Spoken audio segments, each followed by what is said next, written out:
이제 다 같이 일어나셔서 사순절 네 번째 주일 예배를 드리도록 하겠습니다.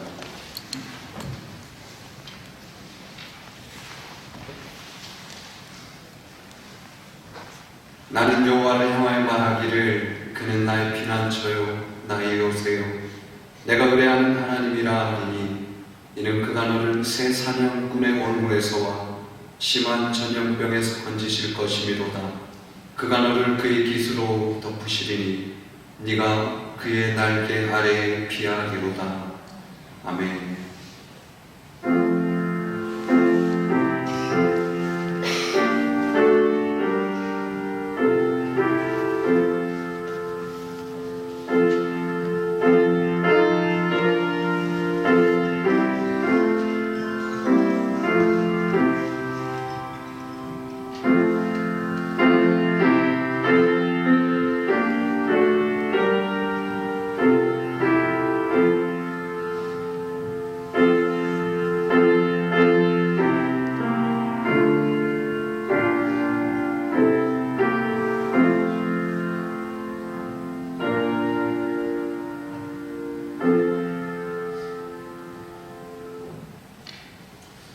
온천한 만물을 창조하신 하나님 아버지, 질병의 혼란 속에서 하나님의 도움을 구하는 부르짖음이 우리의 심령 속에 회복되게 하여 주시옵소서.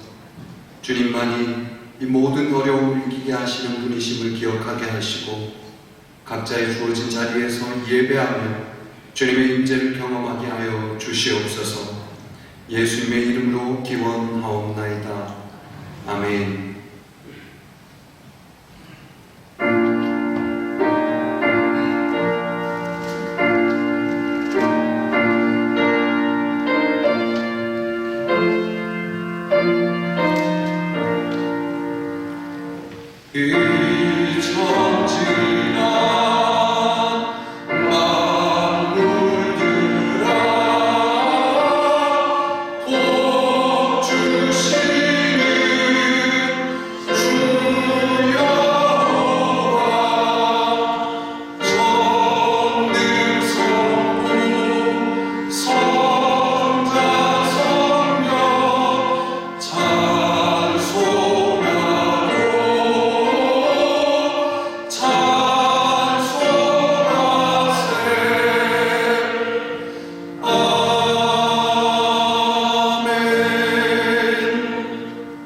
성시교독은 교독문 127번 사순절 4번입니다.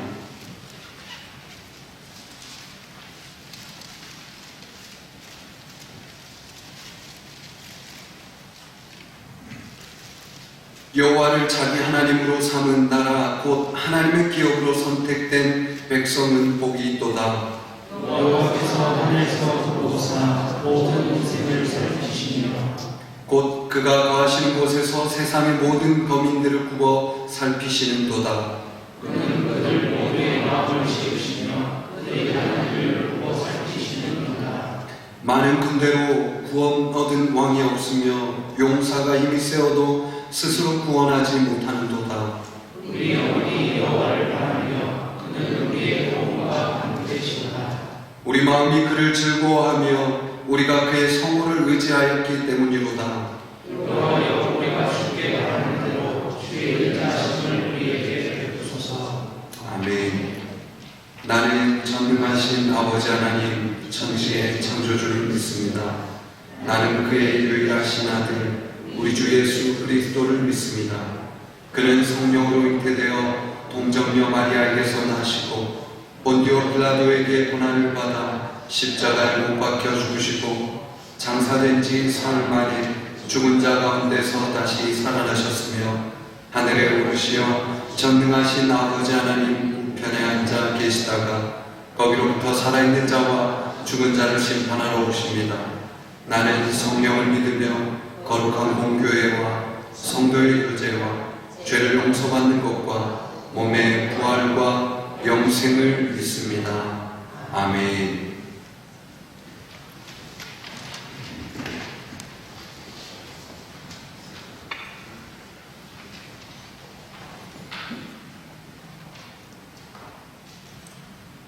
우리의 소망이 되시는 하나님 아버지, 거룩한 주일을 맞이하여 온 성도가 마음과 정성을 다하여 하나님께 예배를 드리는 귀한 시간을 가져야 하지만 우리들의 발걸음이 바이러스로 인하여 성전을 향하지 못하는 안타까움 속에 있습니다.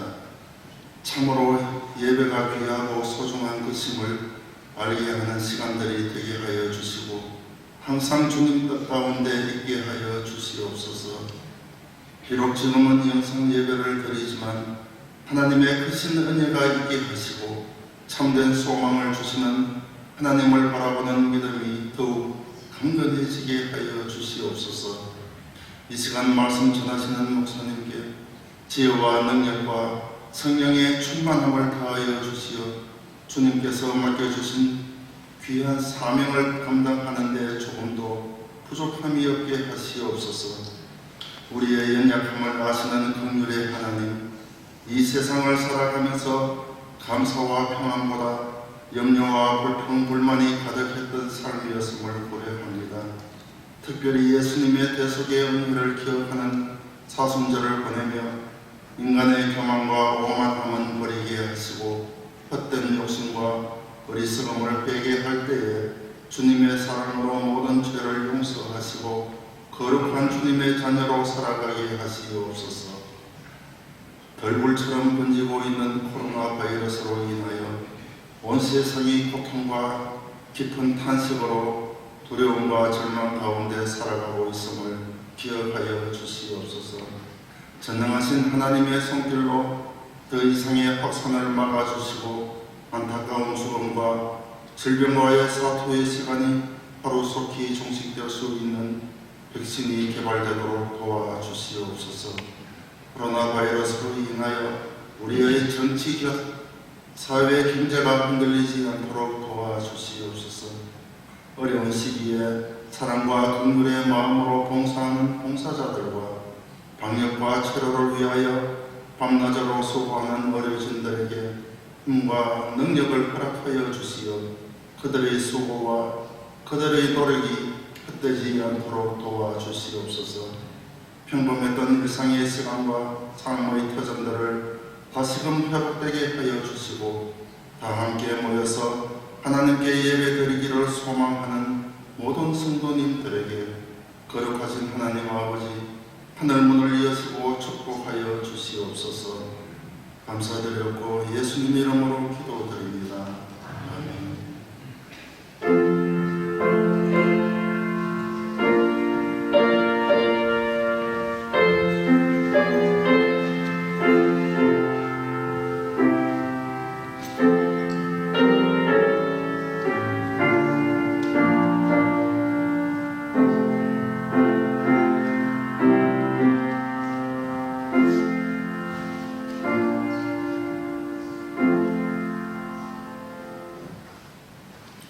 오늘 우리에게 주시는 하나님의 말씀은 신약 성경 마태복음 16장 21절에서 28절까지의 말씀입니다.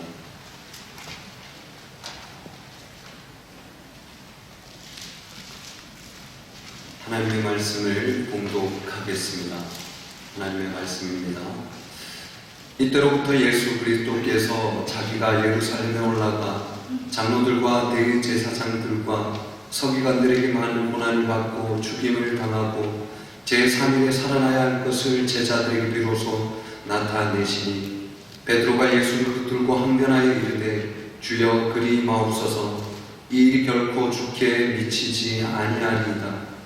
예수께서 돌이키시며 베드로에게 이르시되 사탄아 내 뒤로 물러가라. 너는 나를 넘어지게 하는 자로다.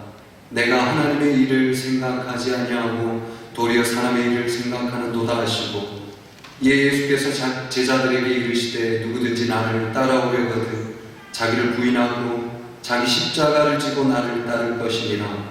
누구든지 제 목숨을 구원하고자 하면 잃을 것이요 누구든지 나를 위하여 제 목숨을 잃으면 찾으리라. 사람이 만일 온 천하를 얻고도 제 목숨을 잃으면 무엇이 유익하리요? 사람이 무엇을 주고 제 목숨과 바꾸겠느냐? 인자가 아버지의 영광으로 그 천사들과 함께 오리니 그때 각 사람이 행한 대로 갚으리라. 진실로 너희에게 이르노니 여기 서 있는 사람 중에 죽기 전에 인자가 그 왕권을 가지고 오는 것을 볼 자들도 있느니라. 아멘.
영상 예배를 드리시죠. 그리고 가정에서 가족들이 모여서 가정 예배를 드리시고 또 삶의 예배를 통해서 여러분 특별히 사순절기에 또 코로나의 어려운 이 상황 속에서 주님이 주신 은혜를 더 깊이 누릴 수 있기를 주님의 이름으로 축복합니다. 오늘 예배 속에 하나님께서 우리에게 은혜 베풀어 주시기를 원합니다. 예수님 당시에 예수님 시대 앞뒤를 이렇게 기록했던 요세푸스라고 하는 역사가가 있었습니다. 그 요세푸스가 기록한 역사에 의하면 예수님 활동하시던 그 바로 전때에 갈릴리에 아주 큰 사건이 있었습니다. 그 사건이 뭐냐면 유다라고 하는 그 지도자를 중심으로 유대인들이 로마 제국에 반란을 일으킨 겁니다. 그래서 로마 제국에서는 마리우스라고 하는 장군을 보내서 이 반란을 진압하게 되는데요. 그때 약 2,000명 정도나 되는 유대인들이 포로로 잡혔습니다. 물론 이 전쟁을 통해 많은 사람이 죽었겠지만 그 외에도 2,000여 명이 포로로 반란군이 잡혔는데 이 잡은 포로 2,000여 명을 십자가형에 처했던 것입니다. 갈릴리 지역에 2,000여 개의 십자가를 매달고 거기에 사람들을 못 박아서 죽였던 것입니다. 한번 생각을 해보십시오. 이 갈릴리 전 지역의 그 십자가형으로 인해서 온 지역에 흩어졌던 이 피비린내 나는 그 상황들, 그리고 십자가에 달린 사람들이 절규하며 외쳤을 그 고통의 소리들, 그 신음의 소리, 그것을 지켜보고 있었던 그를 아는 모든 사람들, 가족들이 울며 통곡하며 오열했었을 그 상황, 그 처참함과 비참함, 한두 사람이 아니고 2,000명이나 되는 사람을 갈릴리 지역에 못 박았었던 이 공개 처형의 장면 속에서 아마 이것을 본 갈릴리 사람들은 얼마나 이 로마 제국이 그리고 이 십자가형이 무서운 것인지 처참한 것인지 얼마나 잔인한 것인지를 그들 깊이 느꼈을 것입니다. 유대인들이 그랬을 것이고 특히 갈릴리 사람들이 더 그렇게 깊이 뇌리에 새겨졌을 거라 생각합니다. 십자가는 정말로 잔인하고 끔찍하고 처참하고 두려운 형벌로 기억된 것입니다. 예수님의 제자가 12사람이죠. 이 예수님의 12명의 제자 중에서 가론 유다를 제외하고 나머지 11명의 제자는 갈릴리 지역 출신입니다. 그러니까 오늘 예수님께서 본문에서 말씀하시는 것이, 제자들에게 말씀하시는 것이 그 당시에 어쩌면 그 정말 잔인하고 처참했던 이 장면을 직접 목격했거나 전에 들었을 이 제자들에게 예수님께서 십자가를 지고 나를 따라와라 하고 말씀하고 계신 겁니다. 이 말씀을 듣는 제자들의 마음이 어땠을까요? 마태복음 10장에서 동일한 내용을 기록하고 있는데 여기에서는 예수님의 말씀이 좀 더 강한 어조로 기록되어 있습니다. 자기 십자가를 지고 나를 쫓지 않는 사람, 자기 십자가를 지고 예수님을 쫓지 않는 그 사람은 내게 합당하지 않다, 예수님께 합당하지 않다라고 말씀하십니다. 그러니까 십자가를 지지 않고는 예수님을 따라올 수 없다 하는 것이고, 예수님을 따르려면 누구든지 자기 십자가를 지고 자기가 죽고 예수님을 따라와야 한다 하는 강한 메시지를 예수님께서 주시는 것입니다. 제자들의 입장에서는 정말 제자들이 피하고 싶고 정말 그렇게 하고 싶지 않은 바로 그것, 그 십자가를 지는 그 일을 가장 피하고 싶고 가장 두려운 그것을 하라 라고 예수님이 말씀하시는 겁니다. 어쩌면 우리 이 시대에도 우리가 예수님을 따라간다고 하는 것, 제자들의 시대 때나 마찬가지로 가장 어쩌면 하기 싫은 것, 내가 세상에서 정말 안 했으면 싶은 것, 피하고 싶은 것, 꺼려지는 것, 이것을 하는 것이 어쩌면 진짜 예수님을 따르는 것이고 그것이 신앙인 경우가 많을 것입니다. 여러분, 십자가가 여러분은 어떻게 느껴지시나요? 여러분, 십자가 하면 무엇이 떠오릅니까? 우리가 살고 있는 이 시대에 십자가는 정말 친숙해졌습니다. 너무나 우리에게 가까이 와 있습니다. 그래서 별 느낌 없이 십자가를 대하게 되죠. 예배당에 있는 십자가, 또 병원에도 십자가가 있고 앰뷸런스에도 우리 지나가는 차 속에서 이렇게 보기도 합니다. 또 여러분 자동차 안에도 십자가 문구리, 또 주변의 사람들의 귀걸이나 목걸이 이런 데에 십자가가 많이 있어서 우리 흔하게 봅니다. 십자가는 우리의 삶에 그렇게 너무나 친숙하게 가까이 다가와 있습니다. 그러나 그럼에도 불구하고 안타깝게 느껴지는 것은 십자가가 우리에게 친숙하게 느껴지고 가까이 다가와 있지만 십자가의 그 진정한 의미를 우리가 잃어버렸기 때문입니다. 그래서 우리는 십자가에 대해서 사실 쉽게 이야기하죠. 십자가에서 나는 죽었다. 나는 십자가만 자랑한다. 이렇게 쉽게 이야기합니다. 그러나 십자가 고난이 어떤 것인지 제대로 아는 사람은 십자가에 대해서 쉽게 이야기하지 않습니다. 자기의 십자가를 지고 예수님을 따라간다는 것이 무엇인지를 제대로 생각해보고 묵상하고 그것을 이해하고 아는 사람은 십자가를 지는 것에 대해서 쉽게 장담하지 않을 것입니다. 여러분, 베드로를 한번 생각해 보십시오. 베드로는 십자가 앞에서 장담했습니다. 어떻게 장담했습니까?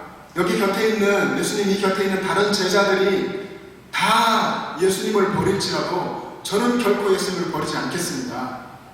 주님, 제가 주님과 함께 죽을지언정 주님을 부인하지 않겠습니다. 주님, 저는 주님을 위해서 제 목숨을 버리겠습니다. 주님을 살릴 수만 있다면 저는 제 목숨을 버릴 것입니다. 이렇게 호언장담했습니다. 그런데 실제로 어떻게 됐습니까? 하나님의 때가 이르러서 정말로 예수님이 체포되시고 십자가의 고난을 받고 십자가에 달리시기 전에 이런 상황을 맞이할 때에 베드로는 예수님을 부인하고 저주했습니다. 이 사건 때문에 우리는 베드로를 실패한 제자라고 말하기도 합니다.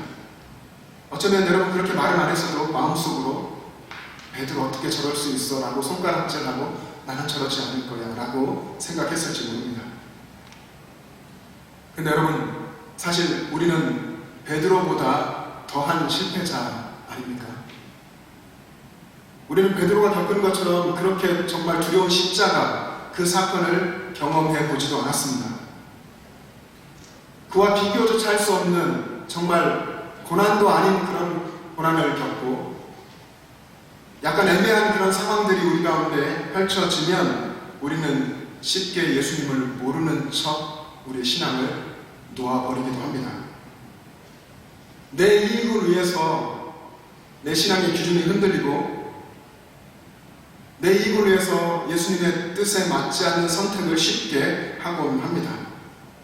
여러분, 이것이 베드로의 행동과 무엇이 다릅니까? 베드로가 한 선택보다 훨씬 더 좋지 않은 선택일 수 있습니다. 여러분, 만약에 여러분의 아내에게, 여러분의 남편에게, 여러분의 잘 아는 자녀들에게, 여러분 주변의 여러분의 친구에게나 이웃에게 어떤 사람이 여러분의 믿음에 대해서 묻는다면 이분의 믿음이 어떤 것 같습니까? 이분의 믿음이 정말 어려운 일이 생기고 목숨의 위협을 받는 상황 속에서도 예수님 절대 포기하지 않을 그런 믿음인 것 같습니까? 라고 물어본다면 그때 여러분의 믿음이 인정받을 수 있다고 생각하십니까? 우리는 그렇게 약한 사람들입니다. 믿음이 쉽게 흔들리고 세상 속에서 쉽게 예수님을 잊어버리고 살아가기도 합니다. 그러나 예수님은 그런 우리의 약함을 아시면서도 우리에게 십자가를 지고 나를 따르라 말씀하십니다. 오늘 이 말씀이 저와 여러분에게 주시는 말씀인 줄로 믿습니다. 왜냐하면 왜 그런 말씀을 우리에게 하시냐 하면은 베드로도 그렇게 결국에는 십자가를 감당했고 다른 제자들도 그렇게 했고 역시 우리도 주님 앞에 주님의 능력을 의지하고 새롭게 거듭나면 우리도 그렇게 할 수 있기 때문에 주님께서 그렇게 말씀하시는 것입니다. 너의 십자가를 지고 나를 따르라. 그런데 우리는 이 주님의 음성을 들으면서 어떻게 응답합니까? 주님, 저는 십자가는 싫습니다. 주님 십자가만은 피하게 해주세요. 복된 길을 걷게 해주세요. 편한 길만 제게 해주세요. 이렇게 애원하죠. 힘듭니다. 주님 좋은 길 주세요. 라고 기도합니다. 오늘 본문에 보면 예수님이 가시는 그 길, 하나님의 구원의 계획을 잘 이해하지 못한 베드로에게 사탄이라고 하셨죠. 오늘 23절의 말씀에 보면 사탄아 내 뒤로 물러가라. 너는 나를 넘어지게 하는 자로다. 내가 하나님의 일을 생각하지 아니하고 도리어 사람의 일을 생각하는도다. 하나님의 일, 십자가를 통해 이 세상을 구원하고자 하시는 하나님의 이 계획을 알지 못한 베드로, 자신의 생각대로 예수님이 행하신 일들을 그려갔던 이 베드로를 향해서 예수님은 사탄이라고 했습니다. 십자가를 이해하지 못하니까 예수님 앞에 사탄이 되어버렸습니다. 어떻게 보면 가볍게 보면 사탄 되기가 참 쉬운 것 같습니다. 물론 이 말씀의 의미가 정말로 베드로가 사탄이라고 말하는 것은 아닙니다. 우리도 베드로처럼 하나님의 일을 생각하지 않으면 사람의 일을 생각하게 되기가 쉽습니다. 또 사람의 일을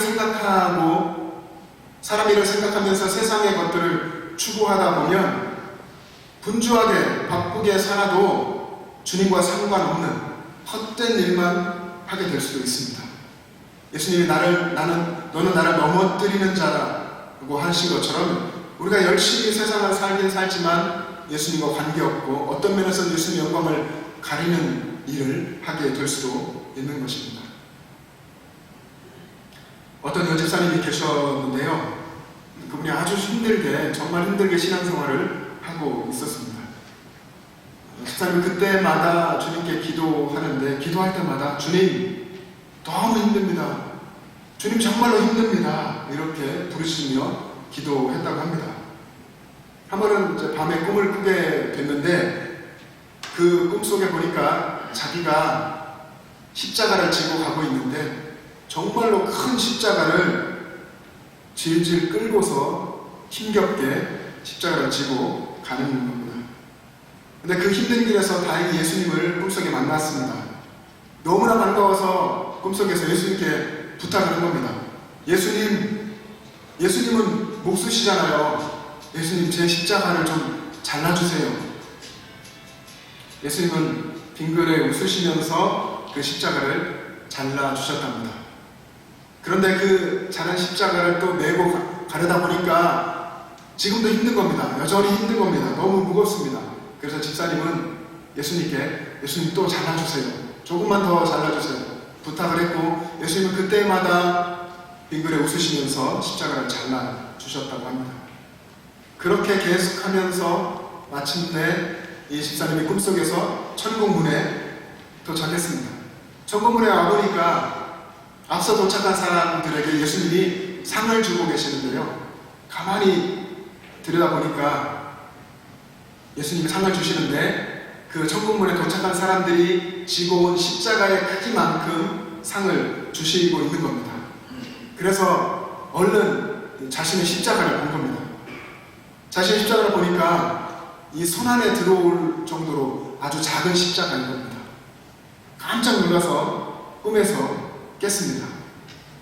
그때 마음속에 예수님의 음성이 들려왔습니다. 누구든지 나를 따라오려거든 자기를 부인하고 자기 십자가를 지고 나를 따를 것이니라. 집사님은 얼른 무릎 꿇고 엎드려서 기도했습니다. 주님 감사합니다. 제 십자가 무겁더라도 제가 저의 십자가를 지고 거부하지 않고 그대로 지고 예수님을 따라가겠습니다. 라고 기도했다고 합니다.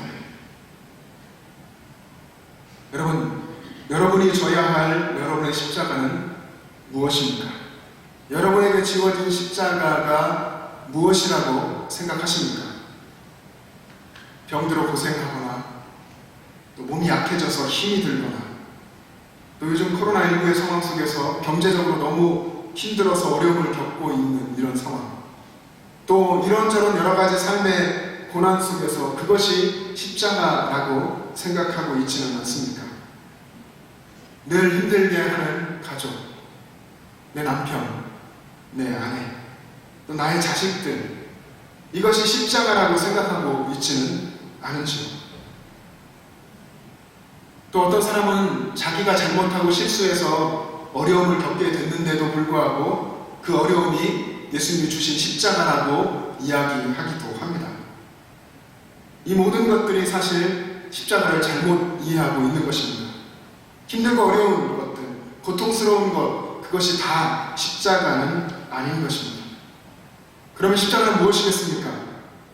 십자가는 예수님의 뜻대로 살려고 하는 사람이 겪게 되는 고난, 그것을 십자가라고 할 수 있을 것입니다. 예수님의 뜻대로 살아가기 위해서 선택하는 그 선택의 길에서 겪게 되는 고난을 자기 십자가라고 말할 수 있을 것입니다. 이렇게 십자가는 자기의 뜻을 내려놓고 자기가 철저히 십자가에서 죽는 것, 그것이 자기 십자가입니다. 이 십자가의 길은 예수 그리스도 안에서 자기가 죽고 그래서 구원받아서 새 사람이 돼서 예수님을 사랑하게 되는, 정말로 예수님을 뜨겁게 사랑하게 된 그 사람이, 그 새 사람이 걷게 되는 새로운 길, 그것이 십자가의 길입니다. 세상 사람들이 걸을 수 없는, 세상 사람들이 알지 못하는 하나님이 주시는 거룩한 길이 십자가의 길인 것입니다. 내가 철저하게 죽고 예수님으로 인해서 살고 예수님과 함께 걸어가는 그 길, 그 십자가의 길이 힘듭니다. 힘들지만 그 길에는 기쁨이 있고 감사가 있고 즐거움이 넘칠 것입니다. 분명 고통스럽지만 결코 고되지 않은 그 길이 내게 주신 십자가의 길입니다.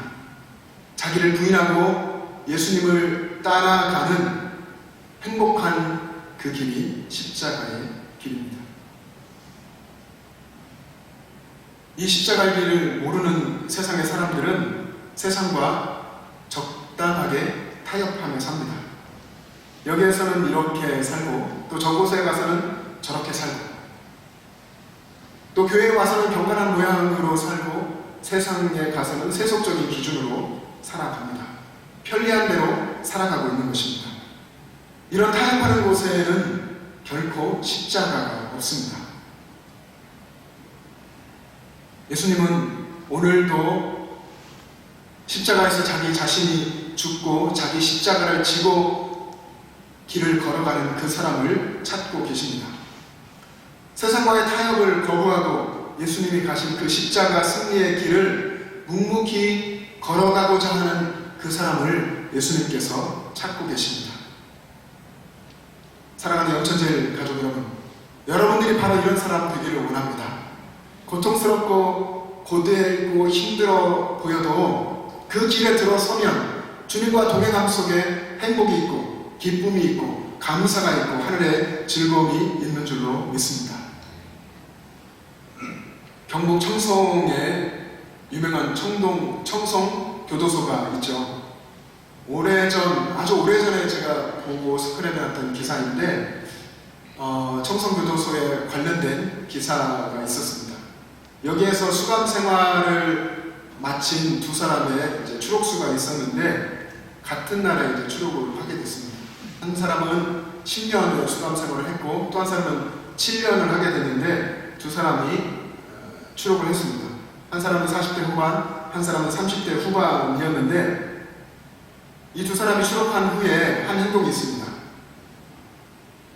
길이 3m가 되는, 사람 키보다 훨씬 크죠. 3m가 되고 무게가 20km나 되는 십자가를 지고 청송교도소에서부터 서울까지 그 십자가를 지고 행진한 겁니다.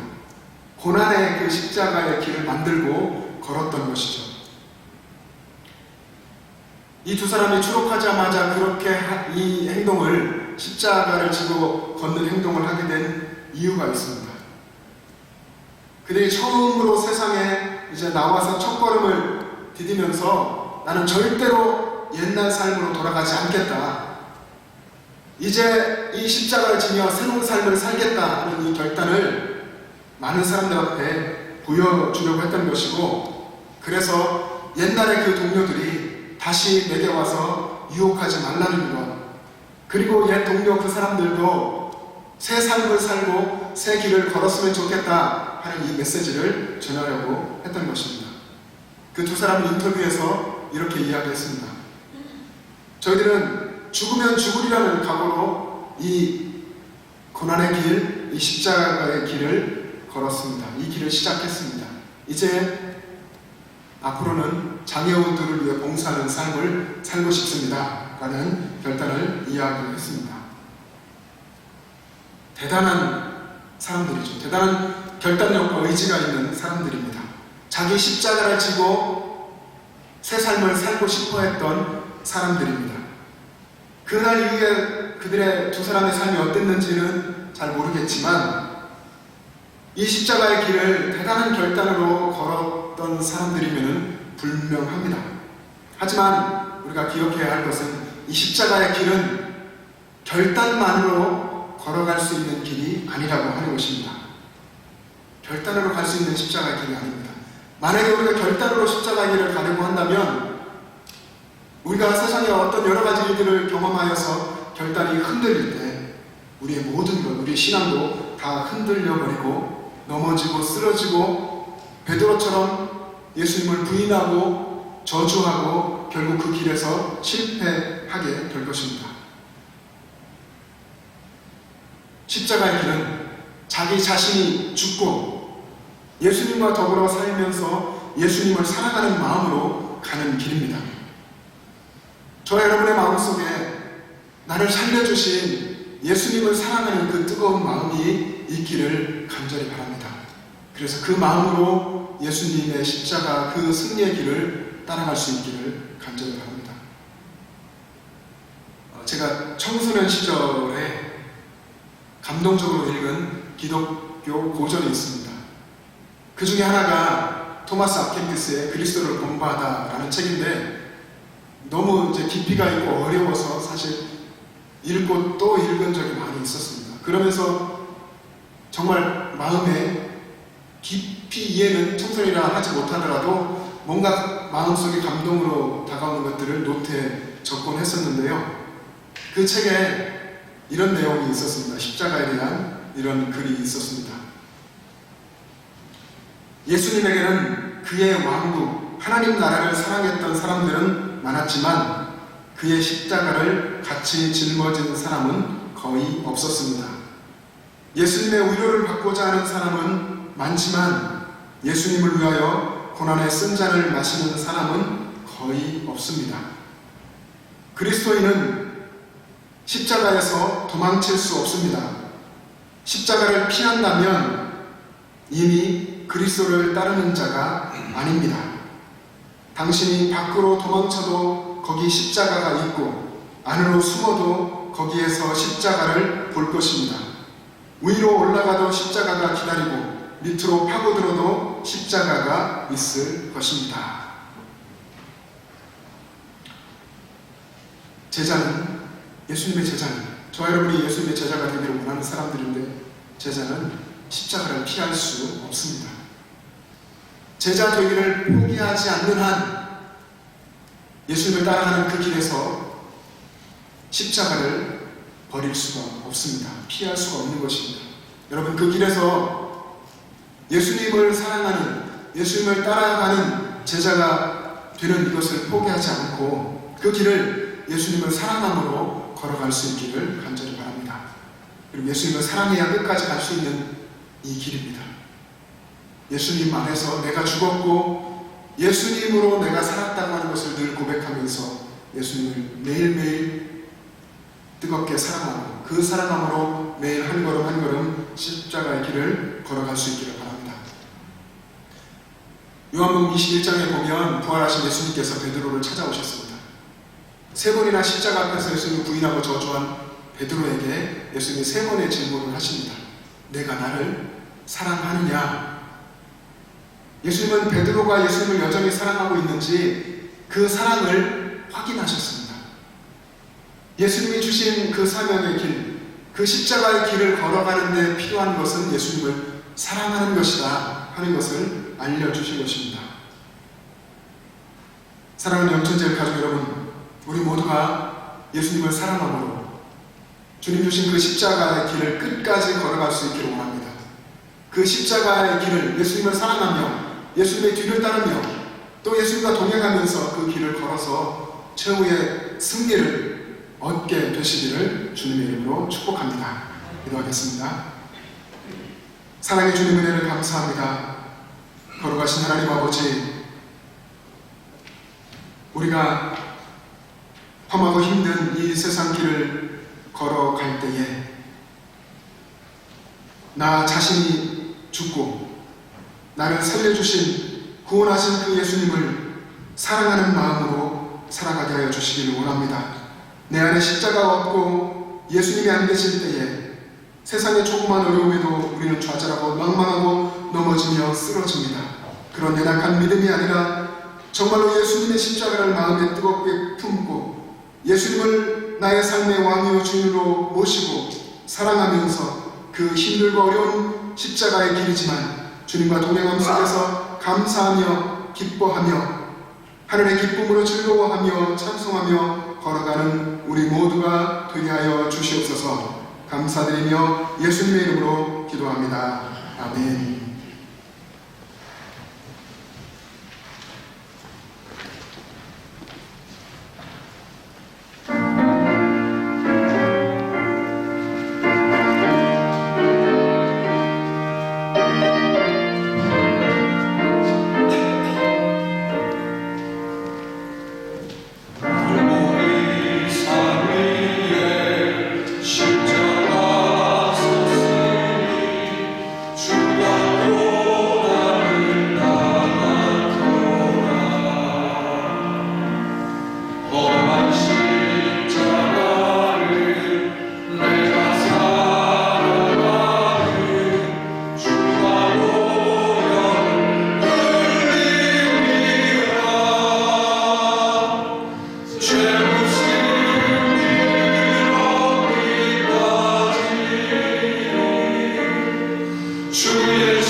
주가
사랑의 하나님 아버지, 하나님의 크신 은혜를 감사합니다.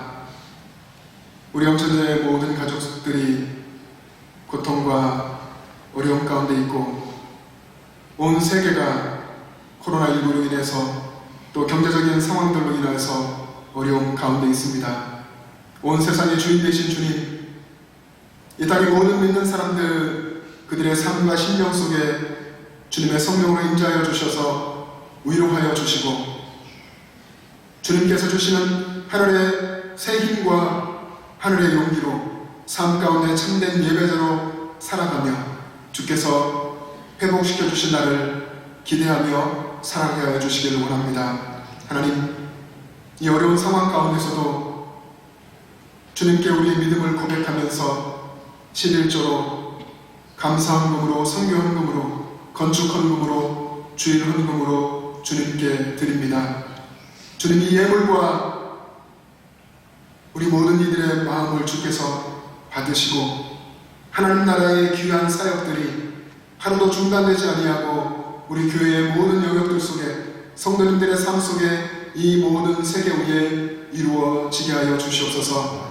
우리들 모든 사람들의 믿음이 한순간도 흔들리지 아니하고 선하신 주님의 인도하심을 늘 구하며 그 뜻을 따라 살아갈 수 있는 우리의 삶이 되게 하여 주시옵소서. 특별히 육신의 연약함과 고통과 질병 가운데 경제적인 가난함 속에 주님께 부르짖는 모든 영천자의 성도들 하나님께서 위로하여 주시옵시고 하늘의 평안을 허락하여 주시옵소서. 감사드리며 예수님의 이름으로 봉헌기도 드리옵나이다. 아멘. 오늘 우리가 사순절 네 번째 주일 예배를 드리고 있습니다. 모여서 예배 드리지 못하는 상황 속에서 벌써 네 번째 사순절이 되었는데요. 사순절 네 번째 주일이 되었는데 사순절이 점점 진행되어 가면서 여러분들 더욱 예수님을 깊이 묵상하고 예수님의 십자가를 여러분 가슴속에 더 깊이 새기고 그래서 여러분의 신앙이 더 깊어지는 시간들 되시기를 원합니다. 지난 한 주간을 살아오면서 여러분 참 고생이 많으셨습니다. 수고하셨습니다. 조금 더 참으시고 더 기도하시고 더 주님의 은혜를 사모하는 시간들이 되기를 원합니다. 지난 주 중에 유초 중고 계약이 2주 연기되는 것이 발표됐습니다. 자녀들을 유초 중고등학생 자녀들 두신 부모님들이 정말 힘들고 어려우실 텐데 더 인내하시고 또 이 시간이 유익한 시간이 될 수 있도록 더 하나님 앞에 서시고 가족들이 모여서 함께 예배하시고 기도하시면서 용기를 내시길 바랍니다. 그리고 성도님들 한 분 한 분들 코로나19의 예방과 확산 방지를 위해서 더 힘써 주시기를 바랍니다. 많은 사람들이 코로나로 인해서 고통당하고 또 죽어가고 있는데 반면에 또 사람들에 의해서 고통당하고 죽어가고 있던 이 피조세계, 자연이 다시 숨쉬게 되고 또 살아나고 회복되는 일들이 일어나고 있다고 합니다. 중국의 대기가 깨끗해지고 이탈리아의 강들이 회복되고 야생 동물들이 살아나는 일들이 지금 세계에서 일어나고 있다고 합니다. 그동안 얼마나 인간의 욕심이 이 피조세계를 파괴하고 있었는지를 증명하고 있는 거나 마찬가지입니다. 이 상황 속에 너나 없이 우리가 다 고통과 어려움 속에 있는데 우리도 이 고통을 겪으면서 하나님 안에서 회복되기를 원합니다. 하나님과의 관계가 회복되고 우리 사람이 하나님과 가져야 할 이 화목의 관계가 회복되고 또 사람과 사람의 관계가 회복되기를 원합니다. 우리가 거의 어쩌면 공적으로 이 사회적 거리라는 말을 쓰고 있는데 이 거리가 진짜 우리 거리가 되지 아니하고 정말 우리가 더 가까워질 수 있는 우리가 신앙 안에서 사람과 사람이 가까워지고 그래서 이웃을 내 몸처럼 사랑하게 되고 또 우리 사람과 이 피조세계 우리 주변에 우리 영천 정말 자연이 아름다운 곳에 사는데 이 자연의 피조세계와의 이 관계들도 회복되어서 우리가 창조 세계를 회복하고 보존해 나갈 수 있게 되기를 간절히 바랍니다. 우리가 살고 있는 힘든 이때가 우리의 모든 것들이 회복되는 시간이 될 수 있도록 여러분 그렇게 또 신앙 안에서 기도하며 살아갈 수 있기를 바랍니다. 교회에서 새벽 예배를 계속 드리고 있습니다. 여러분 정말 예배당에 오셔서 기도하기를 원하시는 분들 새벽을 깨워서 나오셔서 기도하시기를 바랍니다. 그리고 가정에서 영상 예배로 또 가족 식구들이 모여서 가정 예배로 드리시기를 바라고요. 그렇게 예배 드릴 때에는 가정일지라도 내가 편하고 익숙한 장소일지라도 하나님 앞에 서는 것이기 때문에 복장이라든지 여러 가지를 신경 써주시고 또 주일 영상 예배를 드릴 때에는 여러분 헌금도 준비하셔서 헌금을 교회 예배당에 오실 때 드리거나 혹은 우리가 안내하고 있는 헌금 계좌로 보내주시면 되겠습니다. 우리가 일상의 소중함을 깨닫게 되는 시간인 것 같고 또 모여 드릴 예배가 얼마나 소중한 것인지를 깨닫는 시간인 것 같습니다. 그래서 신앙이 더 단순해지기도 하고 신앙이 더 또 깨끗해지고 깊어지는 시기가 지금이 아닌가 하는 생각을 합니다. 여러분들과 여러분 가족의 모든 식구들, 영천제의 모든 가족들이 이 시간 속에서 그렇게 신앙이 깨끗해지고 또 회복될 수 있기를 주님의 이름으로 축복합니다. 여러분 한 주간도 예수님과 동행하며 승리할 수 있기를 주님의 이름으로 축복합니다. 기도하겠습니다. 이제는 우리를 위해서 십자가에서 생명을 내어주시고 우리를 구원하신 우리 주 예수 그리스도의 은혜와 하나님 아버지의 영원하신 사랑하심과 우리의 삶에 함께 하시며 위로하시고 새 힘을 주시는 성령님의 교통하심과 충만하심이 영천제의 모든 가족들과 그 가정과 이 교회와 모든 한국교회와 이 나라 민족과 세계 열방 위에 지금부터 영원토록 함께 계시기를 간절히 축원하옵나이다. 아멘.